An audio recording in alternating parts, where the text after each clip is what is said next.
Well, sir, it's late afternoon as our scene opens now, and here in the living room of the small house halfway up in the next block, we find Mr. Victor Gook and his son, Mr. Rush Gook.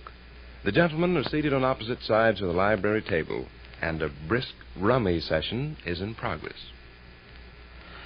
I gather from the way your little heart-shaped face lights up, you've won a glorious victory. 3 queens, 3 jacks, and the 4, 5, 6, and 7 of hearts.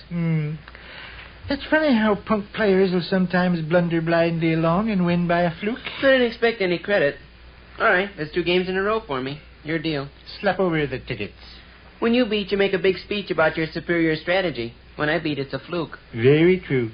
You played that last hand with deplorable awkwardness and complete lack of subtlety. I won, didn't I? By some miracle of happenstance, you did. However, a rummy expert watching your style of play would break out in a cold sweat and shed bitter tears. You were vague and uncertain about your cards. You showed not the slightest trace of finesse. If you recall the saying about the bull in the china shop, you will understand how... Okay, deal. Wouldn't you like me to give you a few pointers on the game? No. Very well. It's your loss. Oh, shucks, God. You're the darndest Hi guy. in there. Yo, Sadie. You fellas missed it. Huh? You fellas missed it. Oh, probably some beautifully veiled lady and greatly agitated is at the threshold pining away for your good-looking papa. Whip out the tickets, why don't you? Are you impatient to get defeated? You fellas missed it. Is there a beautiful woman heavily veiled and greatly agitated? Mr. Donahue and Mr. Gumpox had a fight. Really, Mom? Mr. Donahue hit Mr. Gumpox on the nose. When was this? Just now. I was sitting out on the back porch steps and saw the whole business. Why'd you holler?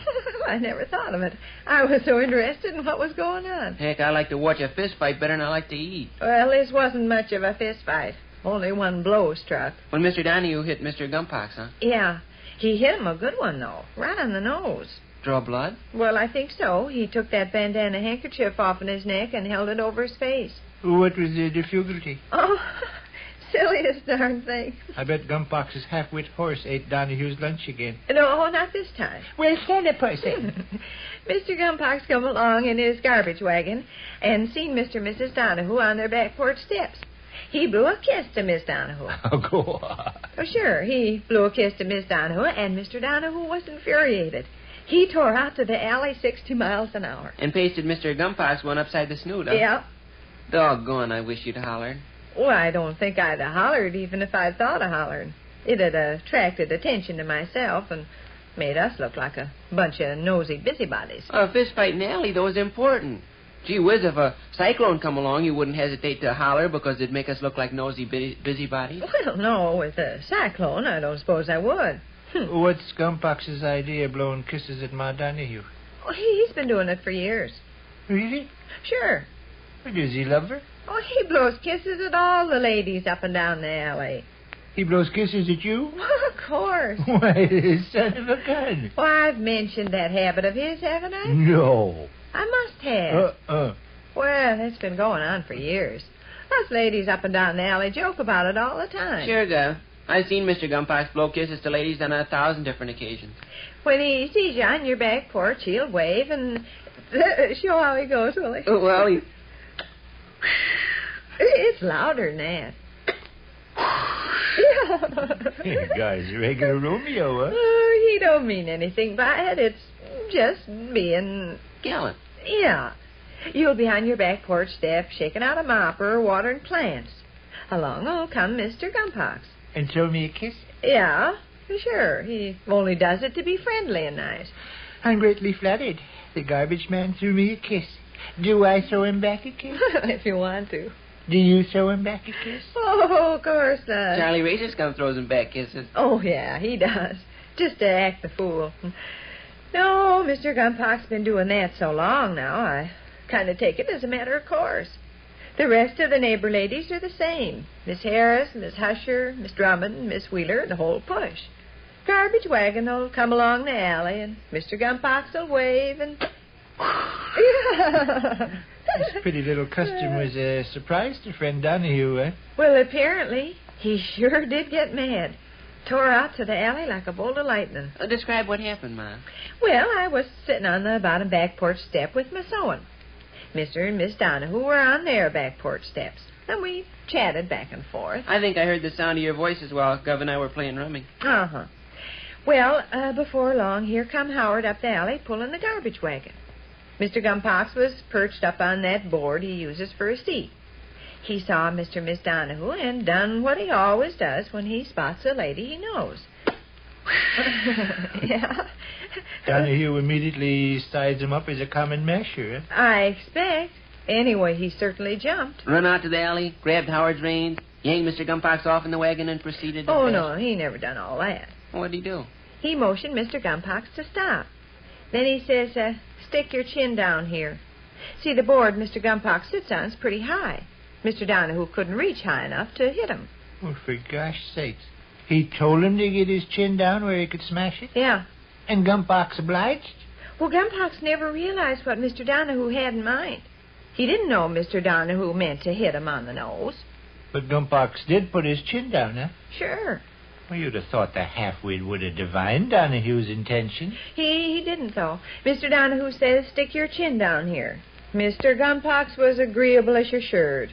He leaned way over the side of the wagon and tilted his face just right. And Mr. Donahue let him have it? And Mr. Donahue let him have it. Gosh, I wish I could have been there. Oh, it was a real treat.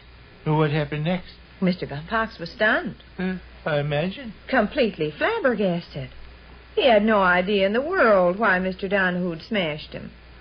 He stayed in that same position, leaning over the side of the wagon, don't you know, for a long, long time. Finally, he untied his blue bandana handkerchief from around his neck, and he held it to his nose. At last he said, "Why did you hit me on the nose, sir?" Mr. Donahue says, "For being smart." Mr. Gumpox thought that over. Thought it over, must have been several minutes. Then he says, "And Vic, this was funny." Funny and kind of halfway touching, too.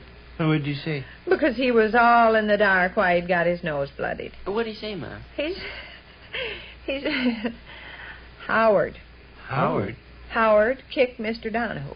Oh. Yeah, Howard kicked Mr. Donahue. See, he'd thought the whole thing through and couldn't figure out any reason on earth why he'd been smashed in the nose. So, naturally, he wanted to return the favor. So he said, Howard kicked Mr. Donahue. Howard do it? No. Howard just stood there with his head hanging down by his knees and acting like he never had enough ambition to come in when it rains. And that was the end of it. Mr. Donahue went back to the house. Mr. Gumpox sat a few minutes longer on top of his garbage wagon and looked blank. Finally, he said, "Get app," and Howard strolled on up the alley. Some dandy fight, huh? I enjoyed it. Gumpox seems to me is open to criticism for his unconventional habit of blowing kisses to the girls. He just does it to be nice. Been blowing kisses to the ladies up and down the alley for years. Well, I'm going back out on the back porch steps where it's cool. Okay. You have to trot after groceries directly, Raj. Okay, holler when you want me. Your play here in the running game, I believe, elbow joint. I dealt. Yeah, I'll take this 9 of diamonds. You're foolish. Oh, I don't know. How does the garbage man go when he sees a lady? He goes...